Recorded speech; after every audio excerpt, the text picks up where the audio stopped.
Buenos días a todos, esto es Sin Intereses y en esta ocasión nos encontramos con Javier Illescas. Él es ex director de Proinversión y actualmente es director de la carrera de Economía y Finanzas en la UPC. Buenos días, profesor. Buenos días, gracias por la entrevista. Bueno, hace poco tuvimos al ministro de Economía comentando un poco que la intención del ministerio junto a Proinversión era de abrir oficinas en gobiernos regionales para así fomentar un poco la inversión al interior del país. ¿Qué le parece esta medida?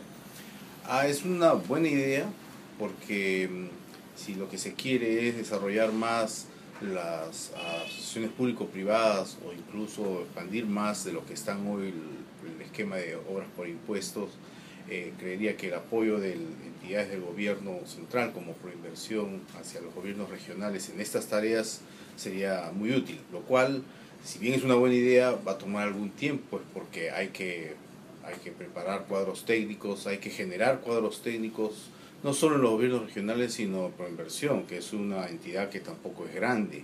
Entonces, para que expanda sus capacidades Proinversión y para que apoye a los gobiernos regionales o subnacionales, va a tomar algún tiempo, pero van en la dirección correcta, ¿no? Uno de los problemas, sí, uno de los problemas que más se encuentran a estos proyectos que realizan, por ejemplo, Proinversión, es no solo el presupuesto, sino la eficiencia de la ejecución del mismo presupuesto, ¿no? ¿Cómo podríamos solucionar esto? ¿Cómo hacemos para capacitar, por ejemplo, a los que están encargados de los proyectos y que los proyectos, por ejemplo, cumplan los plazos o estén dentro del presupuesto asignado?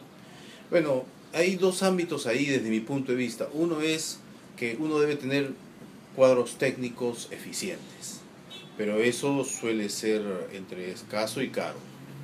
Entonces hay un esfuerzo ahí grande de planificación y de hacer presupuesto para poder contar con ese tipo de cuadros. Y las otras son las demoras, muchas veces viene por impaciencia política, ¿no? Entonces uno puede planear un proyecto para determinado plazo e incluso teniendo los cuadros técnicos adecuados, pero siempre hay inconvenientes que surgen en el camino, cosas que no ocurren como uno pensaba que iban a ocurrir. Entonces generalmente y en todas partes del mundo los plazos tienden a ser más largos de lo que uno quería.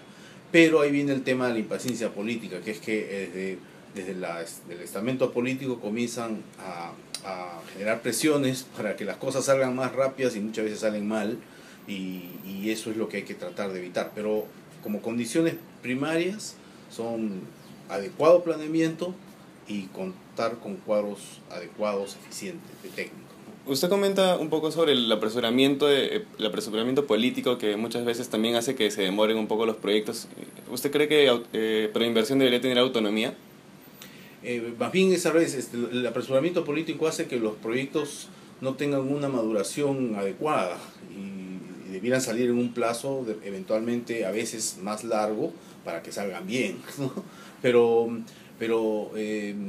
respecto a Proinversión es una entidad que necesita hoy un refuerzo muy grande porque ha perdido gente. Hay gente que se ha ido, no solo por un tema salarial, sino porque estás rutinariamente casi sometido a una crítica que muchas veces no es justa y la gente tiende un poco a fastidiarse acerca de eso y termina migrando. Entonces, Proinversión hoy día necesita ser reforzado, necesita ser reconstituido y debiera contar con un liderazgo muy fuerte y efectivamente, como preguntas, sí debiera tener mucho mayor autonomía, aislarse lo más posible de las influencias políticas. Justo hablábamos de que en algunos proyectos hay un poco de intrusión política. ¿Qué opinión le merece, por ejemplo, la designación de Rafael Rey y José Klimper, que, bueno, parte del debate es que se está politizando una entidad como el BCR? Bueno, por un lado yo no creo que se esté politizando en la medida que son 7 directores, la mayoría son académicos o técnicos reconocidos, el prestigio del Banco Central y la línea del Banco Central está bien establecida, y por eso creo que dos personas que hayan surgido más de una propuesta política, por decirlo así, no cambiaría mucho el curso. Por otra parte,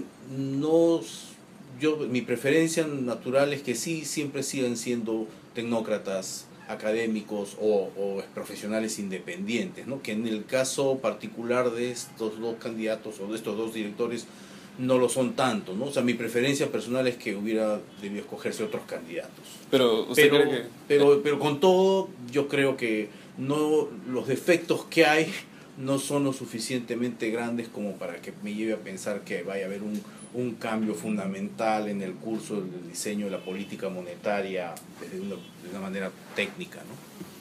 Y bueno, volviendo a los proyectos de los que hablábamos, dos de los proyectos más grandes que está haciendo el gobierno, digamos, ahora son la línea 2 del metro y el gasoducto.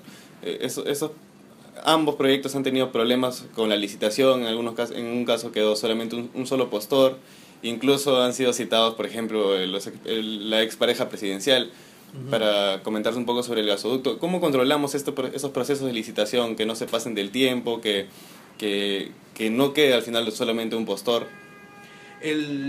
Bueno, hay que aclarar un par de cosas. En el caso de los dos proyectos no quedó un solo postor, calificaron 3 postores en cada caso. El tema es que cercana a la fecha de la adjudicación, los postores piden más plazo y el directorio de Proinversión, que estaba compuesto por ministros, decide no darles más plazo. Entonces, desde mi punto de vista personal, yo hubiera dado más plazo, justamente por privilegiar la competencia y que se maximice el número de postores que puedan presentar ofertas, porque los postores califican y después tienen que presentar ofertas para poder ir a la adjudicación. El tema es que calificaron, en los dos casos calificaron 3 postores, pero a la hora de ir a la fecha de adjudicación, ahí es cuando dicen, sabes, necesito más tiempo. Entonces al final, en cada caso solo llega uno, pero no es porque no habían postores, habían 3 postores en cada caso. El hecho es que debiera dárseles el plazo adecuado para que todos hagan sus ofertas de una manera bien hecha y que puedan llegar a una fecha en donde pueda garantizarse más competencia. Ese es el problema. Entonces, no es que el plazo es un problema para el Estado. El Estado puede manejar el plazo y los postores pueden acomodarse eventualmente a unas nuevas fechas en donde puedan calificar, presentar ofertas con mayor tranquilidad, ¿no? Bueno, uno de los dos proyectos de los que hablamos es el gasoducto, que bueno, en un inicio estaba presupuestado para 8.700 millones.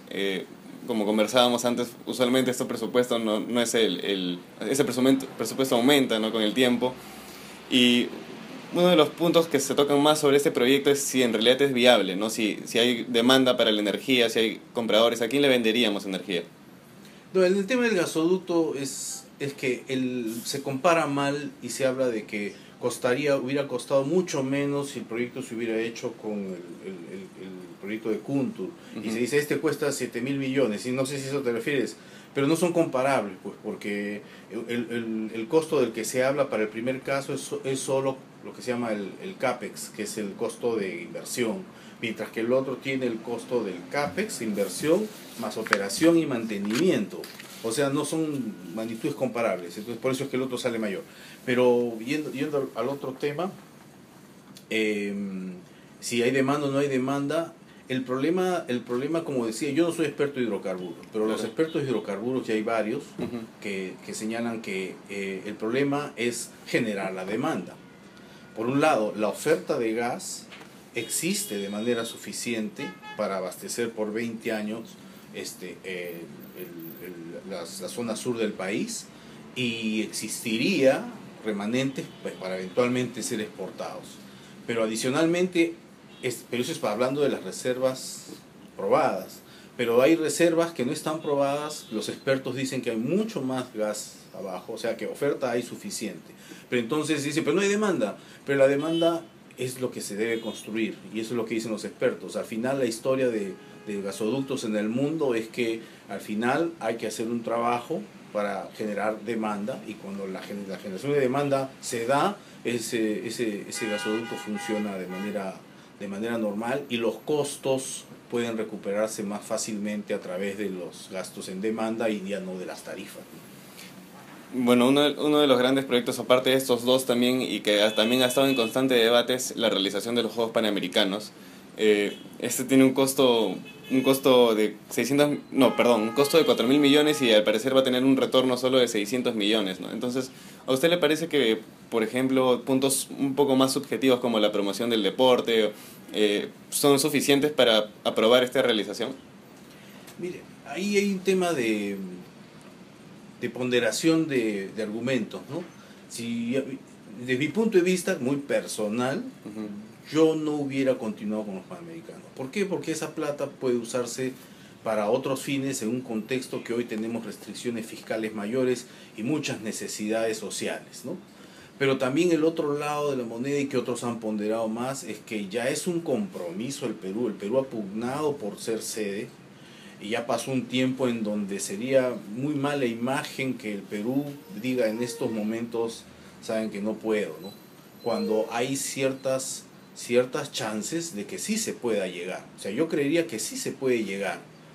El tema es en la ponderación de si vale la pena gastar en eso o en otra cosa. Desde mi punto de vista, siempre, hoy y cuando se trató de ser candidato, hubiera dicho, ¿para qué eso si tenemos otras cosas más importantes que hacer? Claro, el deporte es importante también, ¿no? Pero las necesidades sociales y necesidades de infraestructura y demás, también nos deben llamar la atención. Entonces, en el balance, algunos optan por decir, ya estamos en el barco, ya tenemos que ver cómo llegamos a puerto. Ujú. Y está en cuestión la imagen del Perú. Yo creo que tiene cierta validez ese punto de vista. Claro, desde otro punto de vista muy práctico, uno diría, mira, ¿sabes qué? Bueno, el Costo-beneficio. costo-beneficio, ¿sabes qué? Ese es un montón de dinero que debiéramos usar en cosas que la gente necesita más. Claro. Pero ese es un balance que cada uno va a hacer y pueden ser resultados distintos. Sí, bueno, hablando un poco de otros países, ha habido un poco de desconfianza con las políticas monetarias, por ejemplo, en países como Japón, en Estados Unidos, que muchos analistas piensan que eso permitiría el ingreso de inversiones a países emergentes como el nuestro. ¿Usted qué opina de esto?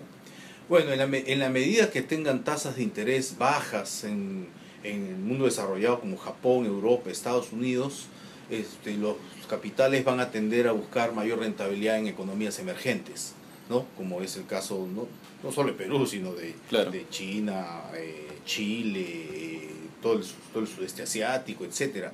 Entonces, desde ese punto de vista, sí nos conviene que las tasas de interés sigan bajas y los capitales sigan viniendo a nosotros, ¿no? Pero eso no sabemos cuánto va a durar. Estados Unidos ya está debatiendo si en diciembre va a subir o no su tasa, y eso inicialmente puede tener alguna repercusión todavía pequeña, seguro, sobre el balance de flujo de capitales, pero eso está por verse. ¿Qué más van a hacer las economías desarrolladas y cómo van a ir sus economías en cuanto a crecimiento, empleo, etcétera, ¿no? Bueno, profesor, para finalizar, ¿qué expectativas tiene con el presente gobierno del señor Pedro Pablo Kuczynski? Bueno, yo tengo las mejores expectativas porque tiene una política económica clara, que es, claro, similar a las que han tenido los últimos gobiernos, y por lo tanto, por eso digo que es clara y consistente, que es una política fiscal ordenada, madura, prudente, independientemente de los matices que pueda tener un gobierno respecto a otro, en términos de intensidad de gasto o de sesgo respecto a algunos impuestos, pero en general todos se han estado manejando bajo la ley de transparencia y prudencia fiscal.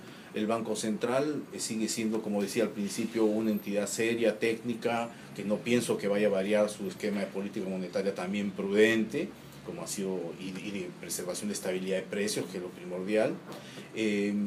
Va a seguir siendo una economía abierta porque el presidente Kuczynski ha sido ministro de Economía y ha participado en muchas tareas que tienen que ver con la apertura de la economía al exterior. Entonces yo creería que en términos generales la política económica va a seguir siendo ordenada y va a dar garantía a la población.